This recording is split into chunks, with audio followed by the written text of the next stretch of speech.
Dzokerai munoudza ED. He is starting something that he will not be able to control. Takambonyarara nyaya iyi tichifunga kuti anzwisisa.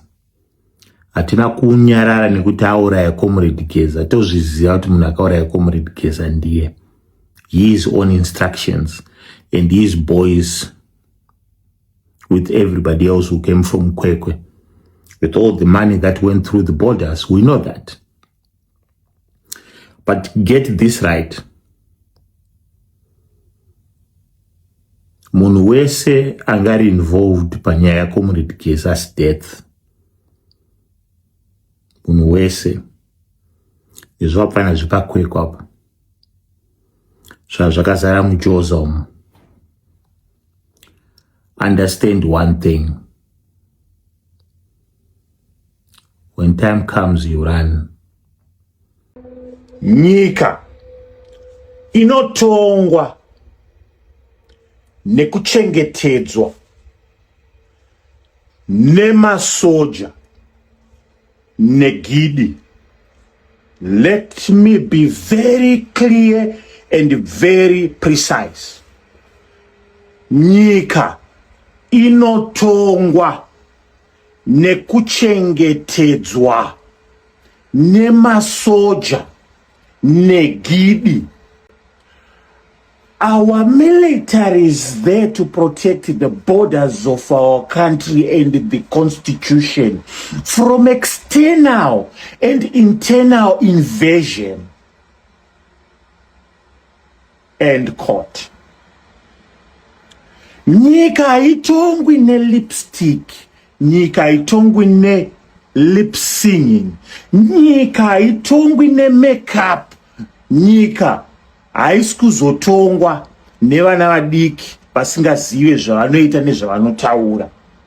And the opposition rejoicing, because the opposition rejoices whenever there is disruption, because they are champions of disruption. We saw what they did at the City Sports Center. I'm sorry to say this, but Zimbabwe will never be a colony again. We saw what was done by the white boy, Doug Coltart. I would like to call that a staging of a fake violent attack towards himself, because they want to please their handlers. They want to please those who are funding them to do whatever they are doing, the disruptions and all that.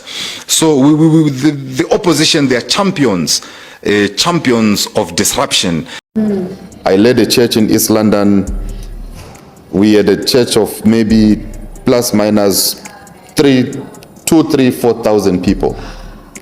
The pictures are everywhere online, everything. Yeah. There's no car that I didn't drive. There's no car that I did not drive. There's no money I didn't touch. Yeah, there's no slave queen I didn't sleep with.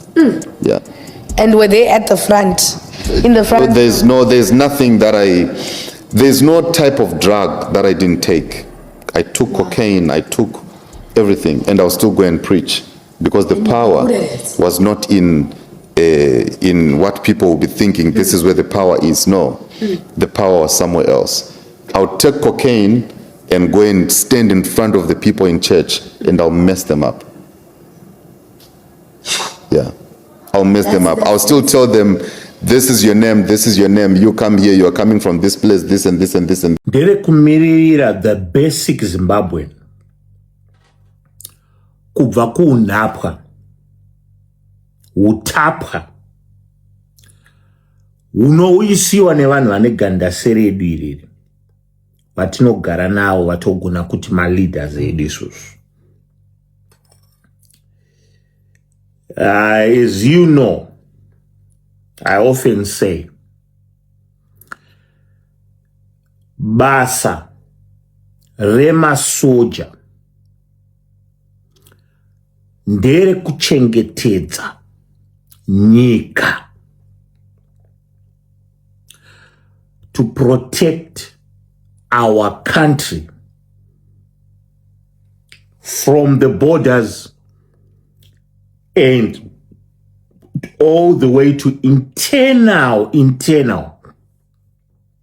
Basa remasoja nderekuchengetedza nyika yedu, to protect our borders, to protect our country from external and internal invasion.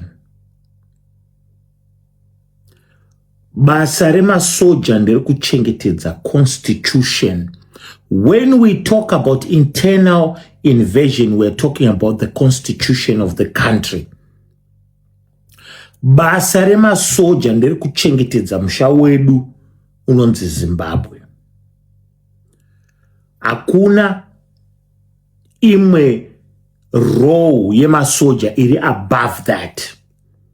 It's to protect our nation, protect our sovereignty, and protect the right of each and every individual in the country constitutionally. Now we have a problem munyika medu. Munyika medu makuitika inonzi iyo internal invasion of the country and destruction of the constitution. Somehow Emerson Dambudzo Mnangagwa turns out to be exactly what Mugabe used to say back those days when the former president and the first secretary of ZANU-PF, Comrade R.G. Mugabe, was in office. Exactly nemo zvaitaurwa namai Mugabe kunzi uyu munhu uyu muchenjerei uyu kuzosvika paakazojamba border. I don't understand how vanava Emerson Dambudzo Mnangagwa, how his children do not sit down with their father and make him realize what's going on, if at all he is not aware of what's going on. I fail to also understand how his wife, in her sober state of mind, fails to even sit down with her husband and say, look, this is what's going on, which leaves me with a conclusive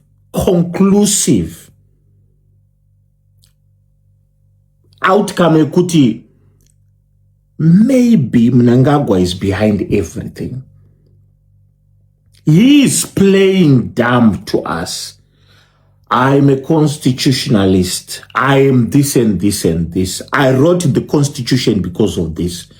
Because hakutaura nekuti vanhu vese vakanga varipo constitution ichinyorwa ichito amended from, because they didn't know how to write the constitution in the first place. That constitution was edited and amended from the Smith regime constitution. ED never wrote any constitution. Today, the same man wants to stand in front of everyone as if those documents that were recovered from the archive of the Rhodesian government ndo acha vakutafanika vakanyora nana mahia nemusoro yavo yakadai soya. Muna kubuda utaura kuti hanzi zvikazodai zvikadai. How can Mahia himself come out today and try kuda kutiudza kuti he was part of anything if at all he went to war? Tozviziva kuti Emerson Dambudzo Mnangagwa never went to war. We know that. We even know the reason why Emerson Dambudzo Mnangagwa was in prison, because there were domestic personal issues to do with his family, nothing to do with the war. Chakaita kuti Emerson abude ana Mugabe is because of the deal that Robert Mugabe brokered with the Rhodesian forces, the Rhodesian regime. Kuti paano buda abude na Emerson ari bodyguard drag. That's how you see him wearing that uniform. Emerson never went to war.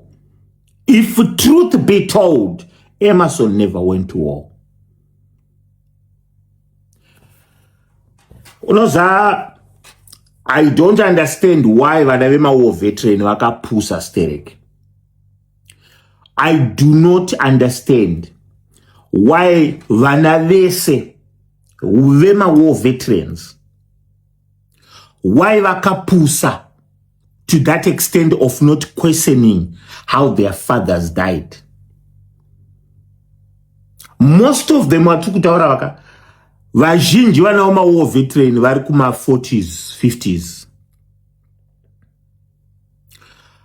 Vamwe vatakutaura vanakandishaya vazukuru vema veteran zvemhuri zvokunzi sekuru vake ndo vakaenda kuhondo.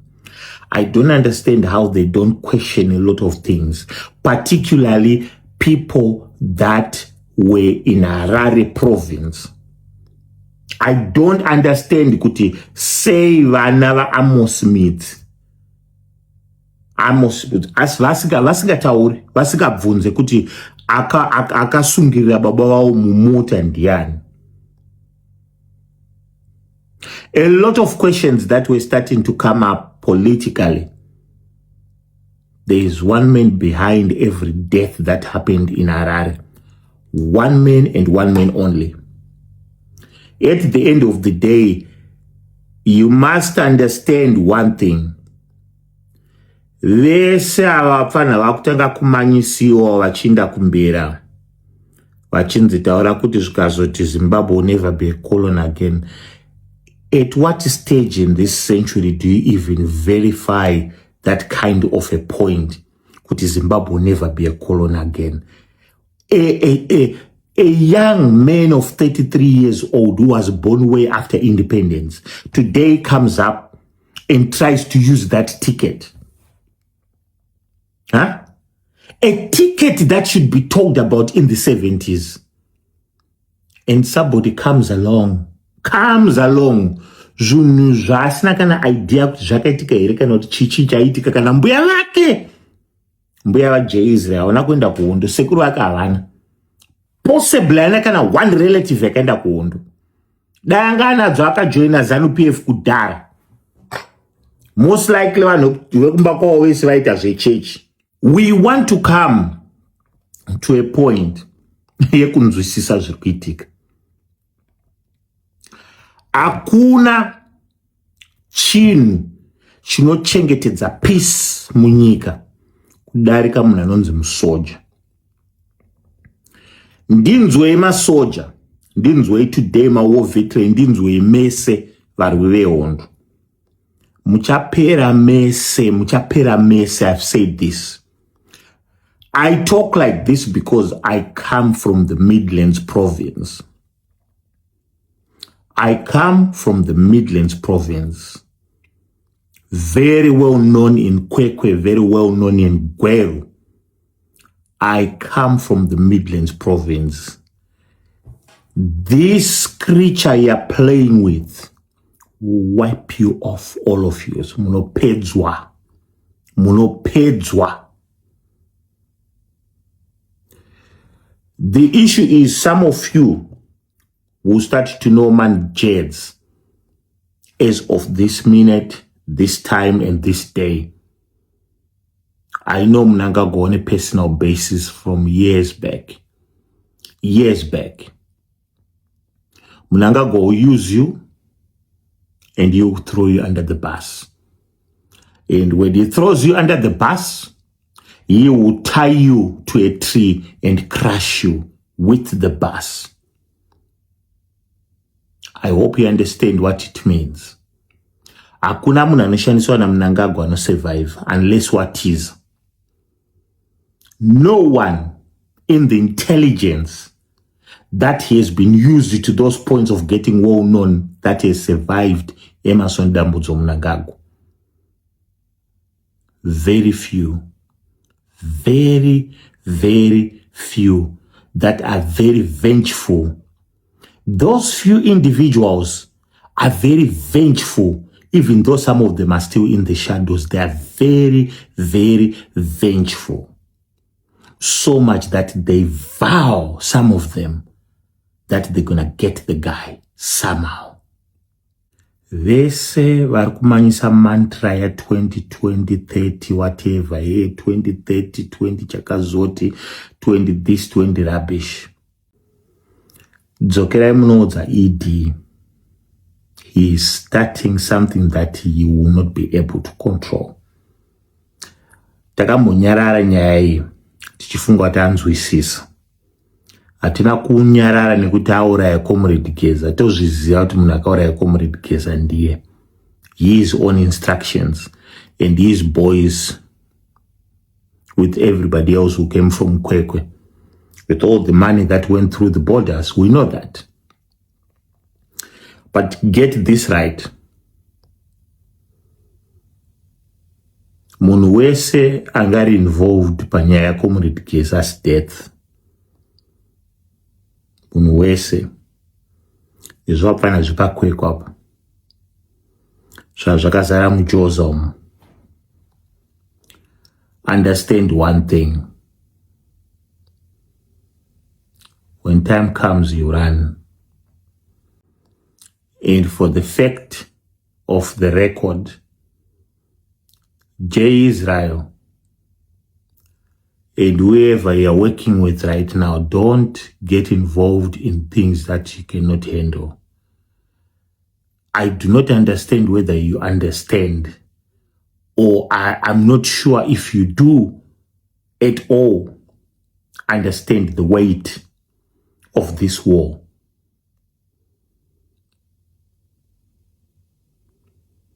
Dayamambodzokera unoparidza. Yamambodzokera kunoita zveshoko raMwari. Kwamakuda kukwidza uku kumakata uku. Zvine vanhu pasi zvinezvi. Zvine ropa rakadeuka. Ndoda kukutaurirai vakomana.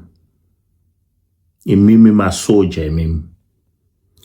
Whether imimi muri kupromotwa imimi muchifunga kuti zvinhu zviri right. Muchapera mese. Muchapera mese kusvika kwasara new generation. Imimi mese makomanda akaretire, akaresign, akaita se mese ma retired general. Muchapera mese. One thing you have to understand about what's going on. I'm coming back again saying this same message to you on a daily basis. Imimi makomanda akaenda kuhondo. Muchapera mese kusvika kwasara one. And the last one is the one that's going to thank me for saving his life. I'm saying this as clear as possible as it is to say to someone who has got common sense. Kwakatanga kuchifa vanhu vakapuwa mota. Muchifema acorn zine poison. Murikunzwa? Muchapera mese.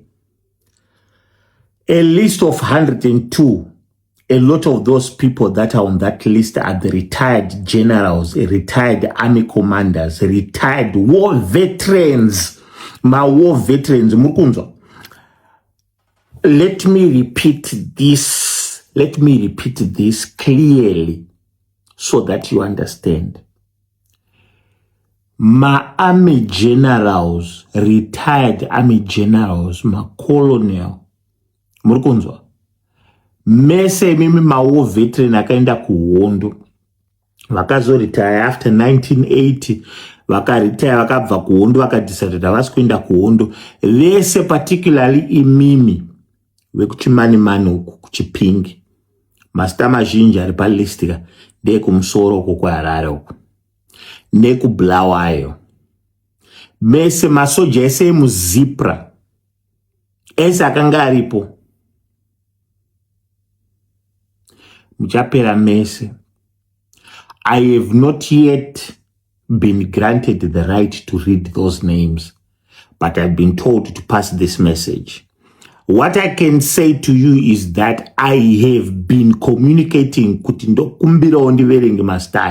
I am wanting, I'm dying to read these names of all these commanders so that muzive pekutanga kutengera makofi nenyu.